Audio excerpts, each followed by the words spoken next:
జీవితంలో ఒకటి లీడర్గా ఉండాలి లేదా లీడర్ కూడా అయినా ఉండాలి అంటారు. అలాగే ఒకటి పుడితే డబ్బున్నవాడిగా పుట్టాలి లేదా పేదవాడిగా పుట్టాలి. వాటన్నిటికీ మధ్య మిడిల్ క్లాస్ అంటూ ఒకటి ఉంది. అది లోయర్ మిడిల్ క్లాస్. అందులో పుట్టి ఇక్కడా కాకుండా అక్కడా కాకుండా ఏదో చేసి ఎలాగైనా గొప్పవాళ్ళం కావాలని పోరాడే కూరాళ్లలో నేను కూడా ఒకనే. వాళ్ళందరినీ తీసుకుని ట్రావెల్ చేసిన ఒక విషయమే నన్ను ఇక్కడి దాకా తీసుకొచ్చింది. నా పేరు సత్య.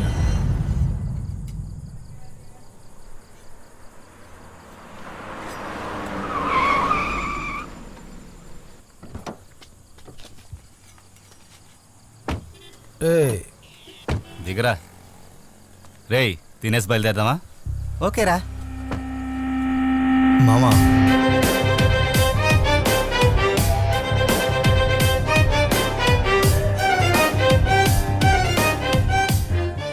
రే, బాగా మత్తులో ఉన్నట్టున్నారు. వాళ్ళ బండి లేపేద్దామా? రేయ్, ఈ ఏరియా చాలా డేంజర్. దొరికామో అంతే. లేపేద్దామా వద్దా అది మాత్రం చెప్పు. నాకెందుకో వద్దనిపిస్తుందిరా. అయితే లేపేద్దాం. నువ్వు పంచే నేరుగా షాప్కి వెళ్ళి బిర్యానీ తింటున్నట్టు అక్కడేం జరుగుతుందో అప్డేట్ చేయి. మిగతాది నేను చూసుకుంటాను. సరే రే, జాగ్రత్త. అన్నా, ఒక చికెన్ బిర్యానీ.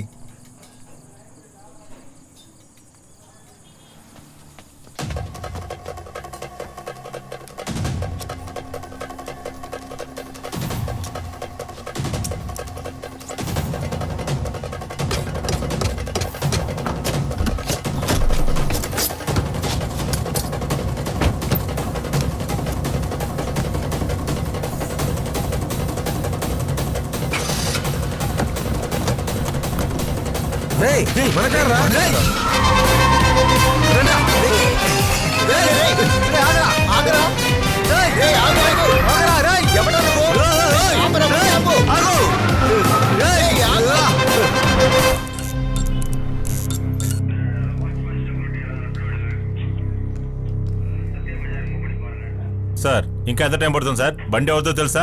ఈ ఏరియా కౌన్సిలర్ది. కంప్లైంట్ ఇస్తే ఎఫ్ఐఆర్ కూడా వేయంటున్నారు. తర్వాత సార్ తర్వాత మీరు కంప్లైంట్ చేసే ముందు బండి ఆంధ్ర క్రాస్ అవుతుంది. మీరు కూడా కూర్చొని నిదానంగా పెరుగువడ తింటున్నారు. సార్, ఆల్రెడీ నా కోపంగా ఉన్నారు.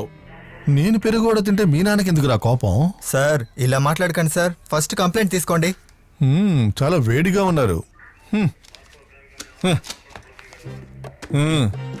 ఏంటి ఏంటి? రే, ఇది నీ బండి ఆర్సీ బుక్ రా. ఇది సార్, ఇది నా బండి బుక్ సార్. ఇది కౌన్సిలర్ కొడుకైతే బండి డ్యూ కట్టవా? డ్యూ కట్టకపోతే బండిని ఎత్తికెళ్ళక కడిగిస్తాడా? వాడు పక్కాగా ఇన్ఫార్మ్ చేసి తీసుకెళ్ళాడు. లేనిపోని ఫ్రాడ్ పనులన్నీ చేసి బండి కనిపించట్లేదు, అది కనిపించట్లేదని. పోడ్రా.